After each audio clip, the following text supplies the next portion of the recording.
Good afternoon. And indeed, I think it is a very good afternoon. Thank you, Shoma. In continuing with the theme of doing music in twos, bass and treble, I'm once again joined on this endeavor by my colleague and musicologist, who I have assured you is far better looking than me. And this is right about the time, once again, for exercise. She's standing right there in the console. I can see her. Sadhana, please wave. Sadhana and I have presented this together. In our journey through music, we finally come to music in the mind. Music has set us thinking. How can thought and music go together? Once again, we take on multiple traditions in keeping with our series. Western music, Western classical music, Southern Indian classical music, everything in fact except the Hindustani tradition, simply because of the paucity of time. So what does music do for the mind? There's a very famous story of Emperor Akbar when his courtiers came calling him for battle. Apparently he was sitting in the courtyard and listening to music. His courtiers, his ministers, finally decided that something is wrong with him. He's gone cuckoo. That instead of coming and joining the battle and leading the ranks, he's sitting there and listening to music. When Birbal looked at them and said, in fact, he's listening to Rag Malkauns simply because it's helping him strategize. I play Hindolam, which is derived from Malkauns. I don't know which battle you're preparing for, but whichever one it is, I hope you win it.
As if the battles were not just without, the battles from within as well. From time immemorial, man has often sought music as a means to resolve conflict from within. In fact, many musical pieces reflect conflict. You have strong, vociferous bars of melody followed by very peaceful, calm tones, pretty much within 2 minutes of the same piece, reflecting often the composer's need for resolution of conflict. Beethoven, the great composer, when he was going deaf, had to express his anger at the world, that he was giving the world so much music that he himself could not hear. We see the evidence of such conflict in pieces like The Tempest, which goes both in strong and soft like this.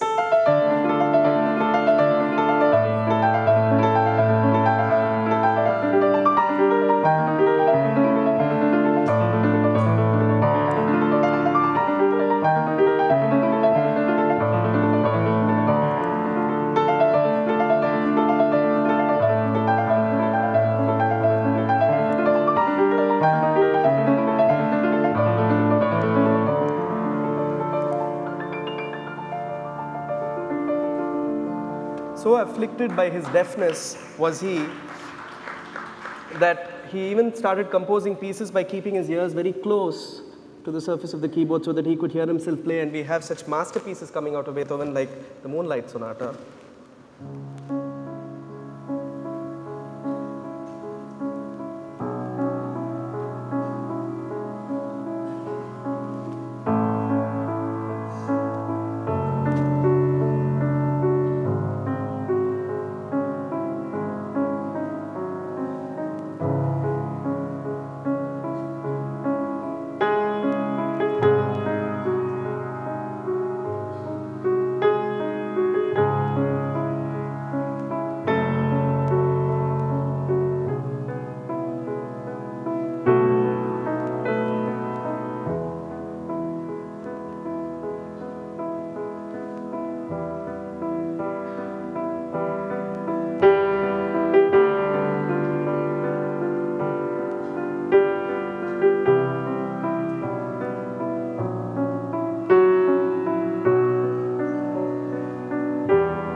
Pretty much in our very own,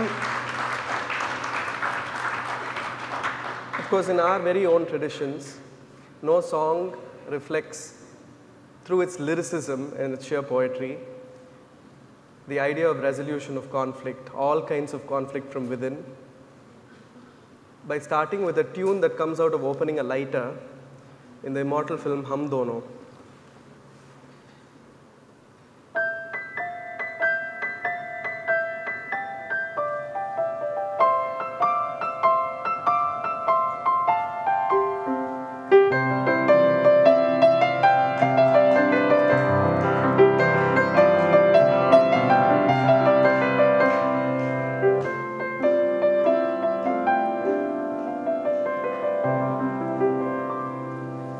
Zindagi Ka Saath, for those of you who are too young to remember it. Yes, it can certainly resolve conflict. It can certainly resolve conflict both from within and without. Perhaps it is the only solution. Music also often takes patterns from nature. There's a great composer, Chopin, who took the sound of the raindrops falling on an asbestos tin roof in where he was staying, which was basically hitting one note like this. If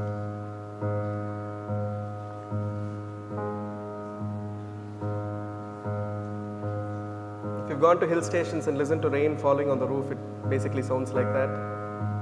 And from that he composed an entire piece called the Raindrop Prelude.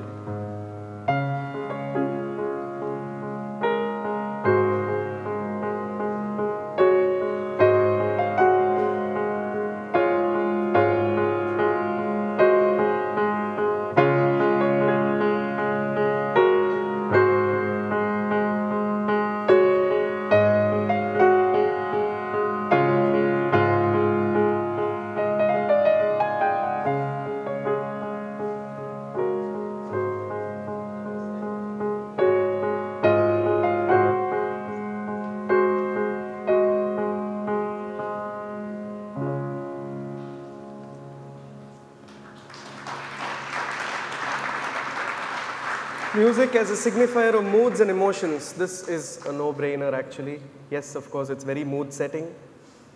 Just by changing a phrase, just by changing a chord, a note, a turn of phrase, one can completely change the mood of a situation. All of us love the movies. We have seen this happen many times over. A famous song by George Gershwin called Summertime.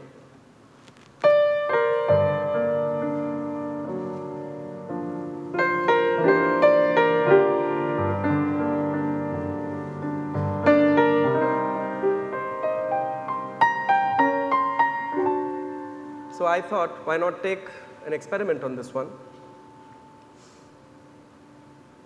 Sadhna and I sitting and discussing this particular song, and she says, so supposing you were to play this particular composition in a feisty manner, how would you do it?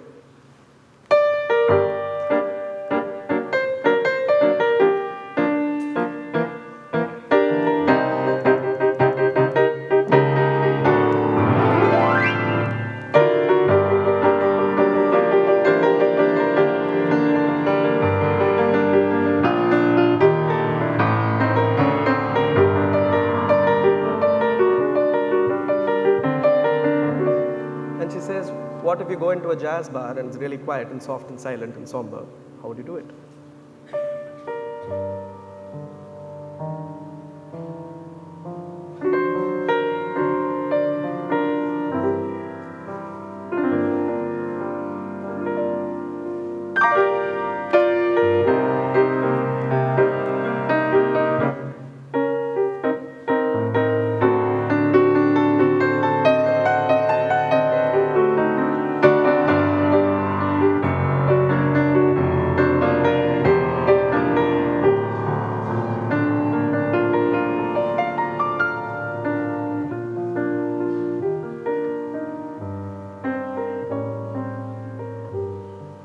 What if you were sitting in a typical Bollywood setting, whatever that might be, and it has to be light and frothy and summer-like?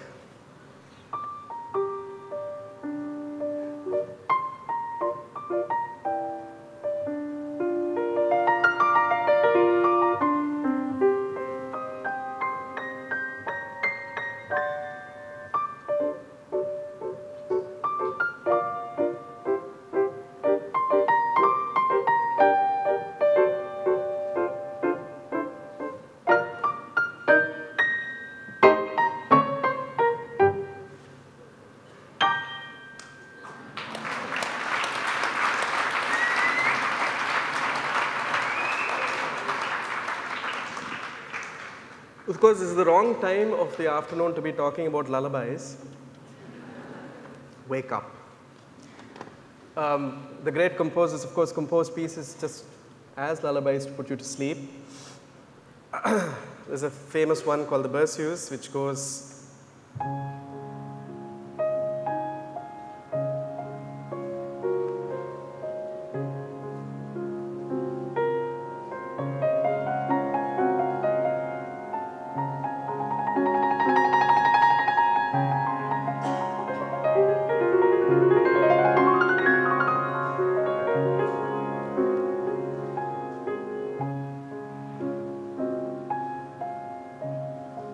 yes, I'm hearing snoring, so I will stop this.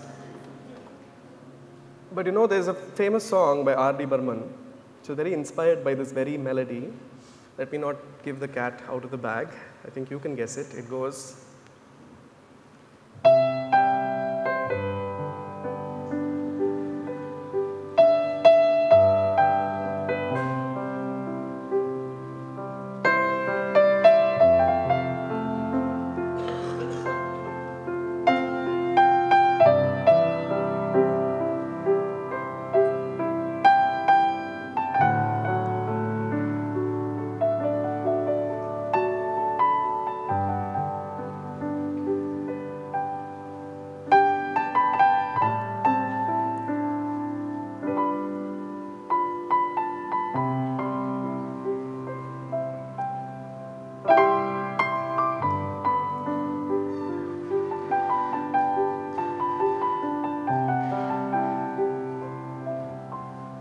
needless to say, that's Kuch Na Kaho.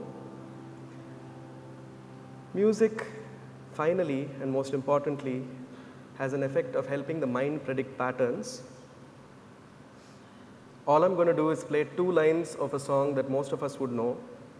Think to yourself if you can predict the 3rd line.